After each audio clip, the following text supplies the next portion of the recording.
once again sa katapos ng segment ito panag-ubas ng tunaw na sa lambang Samoro the CBCS Peace Advocacy if live anon particularly ni ato ang giingon nga kanang pursuing the localized Bangsamoro right to self-determination. So, sa atong giingon no, sa ato nang ginabalik-balik paingon din atong segment nga although doon na natay Bangsamoro Autonomous Region Muslim Mindanao, doon na mga proyekto nga kadagan, doon na mga intervention o uban pa diha sa ato ang bisan pa man apil ang sa outside the Bangsamoro Autonomous Region katong gitawag nga OBC no, outside the Bangsamoro communities, outside Bangsamoro communities, pero nasayod kita nga ideally or in reality or directly dili sakop sa Bangsamoro Autonomous Region Muslim Mindanao kanang other Bangsamoro communities. Although dunay provision diha nagingon nga ang Bangsamoro government, ang national government ug ang local government in coordination with the local government no magpahigayon og mga as matud pa sa uban daan naman naghihimo sa local government, daan naman naghihimo sa national government no.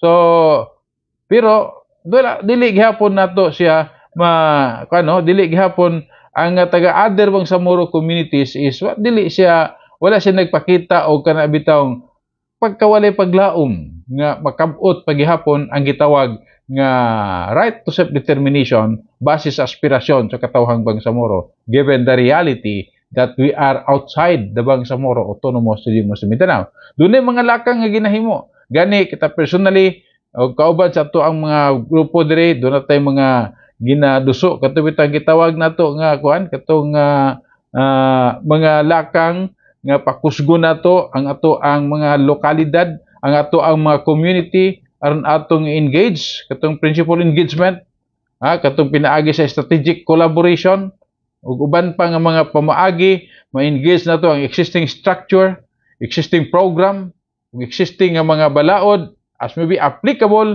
as we go along engaging the services of the different agency as mandated sa ilaha kay Bangsamoro community is still part of the community that they are bound to serve nga ma-deliver ang socio-cultural, socio-economic o social services. Ang ato lang dinhi nga doon na magkatay transitioning gihapon ba transition niya kita sa punto nga adunay mga diskriminasyon. Bisan naman gani sa pag-recognize proper representation sa ato ang mga Bangsamoro communities diri sa atong locality, then karon ato nang i-transition pinaagi sa paghimo og mga mechanism aron maka-access kita ni ana aron atong ma-address katong gitawag nato proper recognition, proper representation og equal access. Equitable access na itong gamiton, hindi lang equal. Equitable access to the services sa other agency, no? Be it local or national, ngadto sa Bangsamoro communities. And then, another, access sa mga services from the Bangsamoro Autonomous Region Muslim Mindanao as may be applicable, as may be allowed sa balaod nga pwede mapaabot dinhi sa ato ang locality, sa ato ang locality. So ingon ana na siya ang ato ang pagduso nining ato gitawag nga localized right to self-determination. Not really local as in local, but a local initiative unsaon nga in principle ato ginang klaro ng principled engagement. Ngano do na may principled engagement. As we engage the different structure, as we engage the different programs, as we engage the different laws, as may be applicable, kinahanglan balik kita ngadto sa prinsipyo sa Bangsamoro, prinsipyo sa Islam nga mo'y gibasihan sa ato ang sa atong struggle, no? Prinsipyo meaning principle engagement meaning nga dili nato pwede i-compromise, dili nato pwede i-sakripisyo, i-compromise ang atong aspiration for the sake of whatsoever, no? Mo na siya. Magpabilin kita kung gusto nato nga mo engage, kung gusto tang i-recognize sa unsa man nga mga institusyon, Sa unsa man nga mga programa gusto kita mo appeal, pero dili nato, as I said, dili nato i-compromise ang baruganan. Ang ato ang prinsipyo nga in accordance sa peaceful coexistence, no, of engaging. Mao man na siya ang pinakapunto diha. Dili itong giingon ba nga for the sake lang nga maka-access kita sa mga services, is pwede na nato himuon ang dili maayo nga proseso para lang ma-access nato ang serbisyo. Maka-abil kita bisan pa man atong gisupak ang ato ang mga naandan nga prinsipyo nga sa atong tan-aw dili karapat dapat kanato nga mga lumulupyo.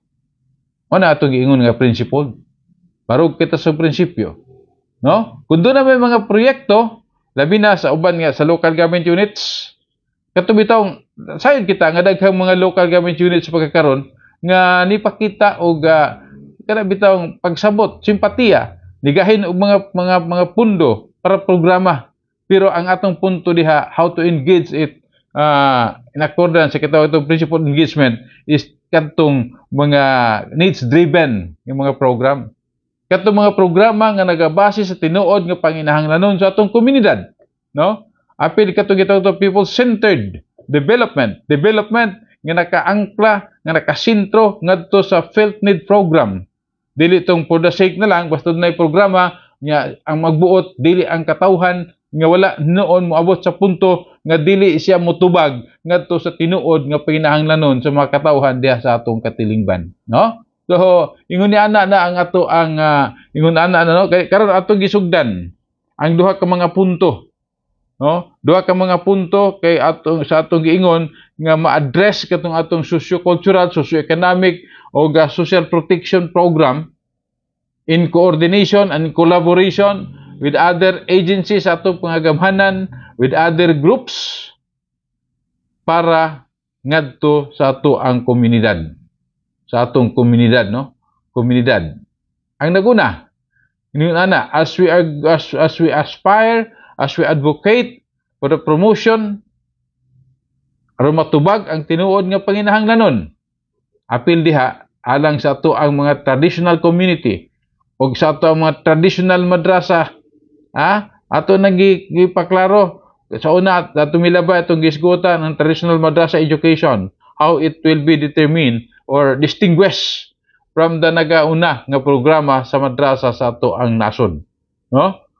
Nya gusto pud nato nga ma-recognize, ma-institutionalize bisan pa man ang ato ang mga Muslim community aron mamahimo nato nga mao siya man siya kanabitang framework of governance diha sa tagsa ka mga komunidad. Ganun mo yung framework of governance? Kaya basically, ang ato ang traditional Bangsamoro or Muslim community nag-exist na kana long time before nga wala pa ang struktura sa barangay nining atong dapit. Naana ang ato ang mga jamaa, kanang jamaa nga gitawag nga mao na kana siya ang Muslim community. Nga mo siya to ang framework of governance pinaagi sa pag-strengthen o pag-empower sa to ang mga structure through capability building, capability enhancement as we go along. Unsaon nga ma-attune usab, mamahimo silang sangkap, ma-enhance ang ilang skill of leadership. Leadership, of course, inspired by the Sharia, unya i-harmonize nato sa kasamtangan ng mga technologies, no? Again, not to compromise sa atong idealism, sa atong ideal leadership nga nakabase sa atong gitingon nga it must be Sharia inspired nga leadership diha sa atong komunidad. Samtang atong gina-promote ang pag-strengthen o pag-empower sa atong mga Muslim community council, pinaagi sa ato ang mga traditional Muslim council leaders diha sa atong community, no? Through empowerment, to strengthening their capacity in leadership and among others as a framework of governance that must be based or inspired according to the principle of moral governance. Kaya mo katong gikinahanglan na nga kinahanglan dili siya mahimulag didto sa pinaka bises sa atong governance sa atong komunidad. That is the essence sa atong giingon nga pursuing the localized right to self-determination in our community. No? This is an alternative mechanism sama nga niya kita outside the Bangsamoro Autonomous Region of Muslim Mindanao. Again, gusto nato engage ang structure. Ngunit ang structure, ang political subdivision sa ato ang nasod nga Pilipinas, nga gusto nato i-harmonize sa existence sa ato mga Muslim community, na ang barangay, municipality, province, and city. No? So, mao kana siya ang structure nga ato ang gipasabot dinhi sa ato ang ginahisgutan, no? Sa ato ang ginahisgutan. So unsa man diha sa kanang structure. So we can engage, we can be partner in governance. Kumingon ta nga ang ato ang Muslim Community Council o Bangsamoro Muslim Community, then through our Council of Elders, this community as our framework of governance in our community, so we can also access in partnership with the existing structure by having representation diha sa local governance. So, unsaon man, sayod kita nga atong local government code, gingon man, isa katong nag-encourage og participation, no? Diha sa governance, katong sa konsepto sa civil society organization nga mahimong i-accredit diha sa mga local sanggunian aron mahimong kabahin diha sa Development Council, Peace and Order Council, sa mga school board, health council ug uban pa. So pinaagi diha mahimo nga dunay representation aron ma-ventilate ang issue, ma-ventilate ang concern sa ato ang komunidad. That is one way. That is in the essence, that is kana bitang pursuing our right to self-determination in under the existing system, no? So mo na siya ang ato ang usa segment ni ato ang programa, no? Ni atong program ang Sanang Bangsamoro, the CBCS Peace Advocacy, FB Live on ERTA, live ta sa FB, no? Hatod kanato sa Consortium Bangsamoro Civil Society para ni anang mga puntuha. Doon natin mga updates, isgutan nato unsay role sa civil society organization. Doon natin Bangsamoro updates on governance, Bangsamoro update on the normalization track, then ang ikaapat nga segment sa ato ang tulumanon katong atong giingon nga pursuing the right to self-determination. Wala man kita igong oras tong panag-uban dito tong tulumanon sa Bangsamoro. Tangalan na lamang sa Consortium Bangsamoro Civil Society nga may naghatag o kagayonan kanato dili nga to ang panag-uban dito tong tulumanon sa Bangsamoro. Tama sa naandan kining higalag igsuon manamilit magabilin sa panatuhing nga nagkanayon mali dunya ka kaan nakatai sa abadan o mali akhiratika kaan nakatamutugadan. This is Sami with all sincerity, ability, morality, and integrity saying, together, let us strive to achieve success as if we are going to live with this world forever. And together, let us strive to achieve success as if we are going to succumb to death tomorrow. Wabillahi taufiq wal hidayah. Wassalamualaikum warahmatullahi wabarakatuh.